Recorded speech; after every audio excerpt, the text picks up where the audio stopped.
Discussion copy हर हालत में चाहिए। और अभी कल पढ़ाई गई चीज आपको याद नहीं है, इसका सबसे बड़ा रीजन है, मैं आपको बता रहा हूं, हम 30 मिनट्स के अंदर भूलना शुरू कर देते हैं।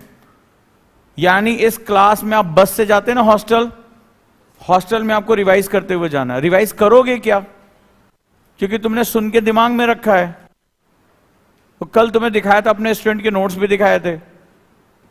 और जितने भी लोग हैं ये जो क्लास में सुनने के लिए बैठे हैं ना, पुरानी आते, homework, rough work, fair work, इतना टाइम नहीं है यूपीएससी में। अभी तुम्हें अंदाजा लग गया होगा कि अभी सिलेबस के सिर्फ 2 पॉइंट खोले हैं मैंने, अभी पूरा पेपर नहीं खोला है। एक कॉपी तुम्हारी सिलेबस एनालिसिस में खत्म हो जाएगी। तुम कहोगे जब सिलेबस जानने में इतना टाइम लग गया, पढ़ने में कितना टाइम लगेगा? ये कोई मामूली बात नहीं। और इतनी इंफॉर्मेशन याद रखना, और सबसे बड़ी बात है, यहां पे ना हिस्ट्री है, ना ज्योग्राफी, ना पॉलिटी, इकोनॉमी, है ही नहीं सब्जेक्ट। ये तुम्हारे यूनिवर्सिटी में था, तुम्हारे कॉलेज में था, यहां नहीं है। यहां सोशियो इकोनॉमिक है, पॉलिटिकल साइंस है, पॉलिटिकल इकोनॉमिक्स है। सारे सब्जेक्ट एक दूसरे के साथ घुसे पड़े, पता ही नहीं चलता किससे टच करके क्या पूछता है वो।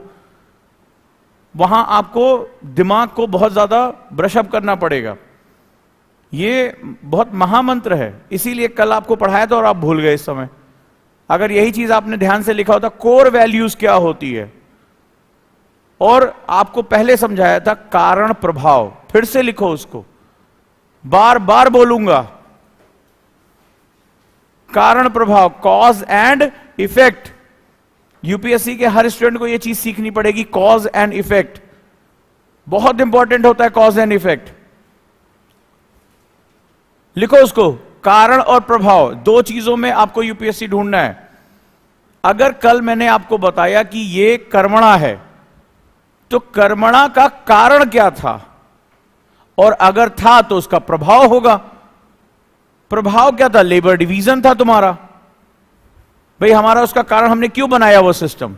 तुम्हें आज तक पढ़ाया गया है कि भाई ये फैक्ट है, याद कर लो, ये जन्मणा कर्मणा। देखो तुमने कितनी तेजी से खटाक से बोल दिया, तुम्हें लगा मैं बड़ा खुश हो जाऊंगा। मुझे ये बात ही नहीं जाननी है, मुझे जानना है कि उस सिस्टम का कारण क्या था। तो जन्मणा आधारित सिस्टम या कर्मणा आधारित, कर्मणा आपने बताया, तो लेबर डिवीजन उसका कारण था कि हमें श्रम का विभाजन करना था। तो श्रम के विभाजन का प्रभाव क्या होगा? भारत सोने की चिड़िया था। कल मैंने आपको सारे सिद्धांत दिए थे, लेकिन वो क्लास केवल कल उसकी ही थी जिसने उस क्लास को कानों से देखा होगा। तुम्हें भी मेरी बातें समझ में नहीं आ रही, क्योंकि तुम एक अलग एजुकेशन सिस्टम से आए हो।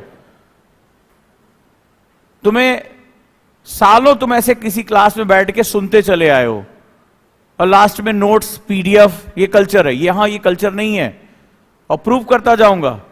30 मिनट्स के अंदर तुम्हारा पहला रिवीजन होना चाहिए। जब आप बस में बैठ के हॉस्टल जाओगे तो आप रिवीजन करते हुए जाओगे, क्योंकि हम कई बार मेंटर्स हमारे बस में बैठ के चले जाते हैं। आप रिवीजन करते हुए जाओगे।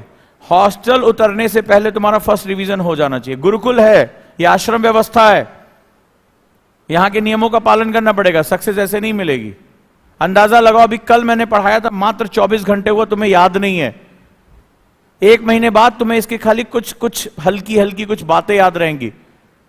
एग्जाम ऐसे नहीं क्वालिफाई होगा बेटा, बड़ी मेहनत कर। अभी तो मैं सिलेबस खाली डिस्कस कर रहा हूं, और अभी यही मॉडर्न इंडिया के साथ जाके जुड़ेगा। कितनी बार गांधी और अंबेडकर के व्यू में अंतर पूछा जा चुका है। जब गांधी यरवदा जेल में आंदोलन करते हैं, पूछा गया है, पूना पैक्ट के बारे में बात की गई है, क्या हुआ था वहां पे? गांधी वर्ण व्यवस्था के हिमायती थे। तो इसका मतलब गांधी क्या भारत में जाति पात? नहीं, गांधी ने कहा कि वर्ण व्यवस्था इसलिए थी क्योंकि उससे लेबर डिवीजन किया जा सकता है, और भारत को क्या करना है? गांधी आगे चलकर ग्राम स्वराज का कॉन्सेप्ट रखते हैं। तो प्राचीन भारत ग्राम स्वराज का ही तो कॉन्सेप्ट था। स्वराज क्या होता है? स्वराज का मतलब होता है सेल्फ रूलिंग। आज हमारे गांव में आदमी को 2 वक्त की रोटी चाहिए, वो कहां भाग कर जाता है? कहां भाग कर जाता है?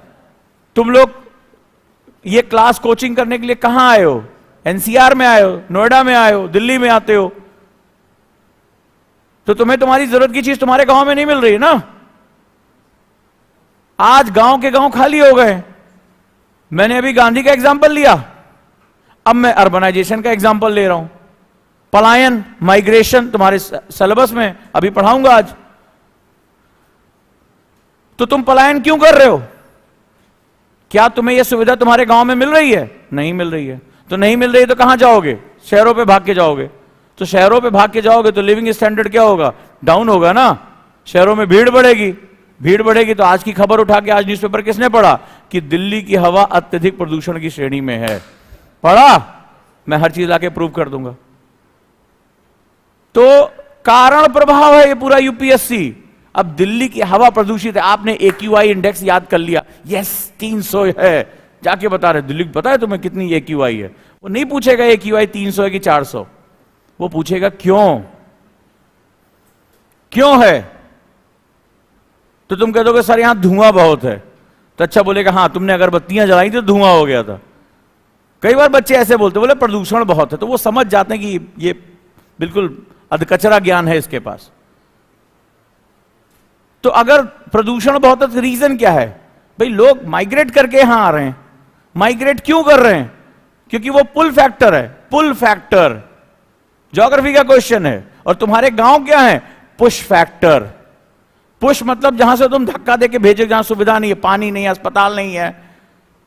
अभी बाहर एक लेडी बैठी हुई है, गुवाहाटी से अपना बच्चा लेकर आए क्योंकि एम्स की सुविधा यहां पर है, वहां नहीं उतना अच्छा उनके बच्चे का इलाज हो पा रहा है, तो यहां शहरों के धक्के खा रहे हैं। राइट और रॉन्ग?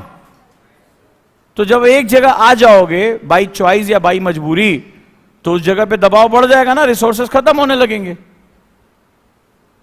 तो अगर गांधी का कॉन्सेप्ट क्या था कि अगर गांव को ग्राम स्वराज कह देने से स्वराज थोड़ा हो जाएगा। जब गांव में हर हाथ को काम, यही तो प्रधानमंत्री कहते हैं, हर हाथ को काम मिले, गांव में बाजार डेवलप हो, गांव में सुविधा हो, तब जाकर ग्राम स्वराज होगा। ये सारे मेंस के क्वेश्चन में तुमसे डिस्कस करते हैं। अभी मेंस का पेपर उठाओगे तुम्हें मेरी बड़ी याद आएगी, अच्छा इस क्लास में सर ने ये डिस्कस कर दिया, ये कर दिया, ये कर दिया। मैं तुम्हारा दिमाग खोल रहा हूं कि कारण और प्रभाव, और तुम जो कर रहे हो वो फैक्ट पढ़ने की कोशिश करो। ये इस गुरुकुल आश्रम में नहीं चल पाएगा, ये गुरुकुल व्यवस्था में नहीं चलेगा।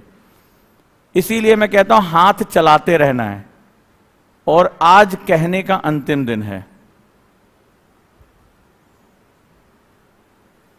आज कहने का अंतिम दिन है। इसके बाद मैं अपने गले को इतनी तकलीफ नहीं दूंगा, हाथ को तकलीफ देना ज्यादा पसंद करूंगा। तो तैयार रहो मेंटली।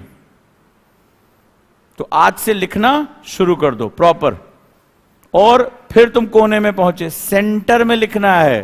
तुम्हारी स्थिति तो बड़ी दयनीय चल रही है, कहां घूमते रहते हो मानसिक रूप से। सेंटर थॉट, ये नोट साइंटिफिक है, ये न्यूरॉन के माइंड के हिसाब से हैं। ये तो मैं प्रूव करके दिखाया था, नेट पे जाके चेक करो। अभी इसके कई लेवल मुझे तुम्हें सिखाने हैं। तुम्हारे सीनियर बैच को मैंने 9 कोडिंग करनी सिखा दी, इसी में कोडिंग में ये चलता है। फिर कलर कोड सिखाऊंगा, सिर्फ कलर मारोगे तुम्हें पता चल जाएगा क्या लिख रहे हो तुम। तुम्हारा नोट्स कोई चुरा ही नहीं पाएगा। तो क्लास को एकदम निचोड़ लेना है। समझ में आई गलती?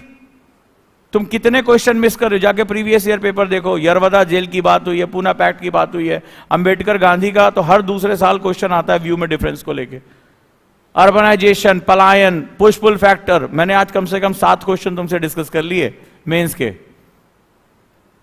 मेरा स्टूडेंट कहता है अरे सर ने इस क्लास में डिस्कस किया, ये क्वेश्चन आया हुआ है।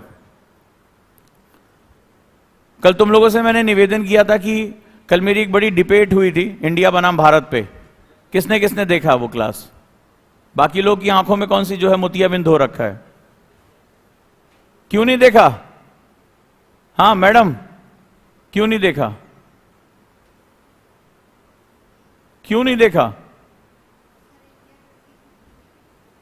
एक दिन में 2 क्लास नहीं देख पाते? कल बड़ा हीटेड डिबेट था। और आज जरा के न्यूज़पेपर उठा के देखो, कई बच्चों ने मुझे भेजा, ऐसा लग रहा है कल ही की क्लास से छाप दिया न्यूज़पेपर। तुम लोग अपडेट नहीं हो पा रहे हो, दिक्कत हो जाएगी तुम लोगों के लिए।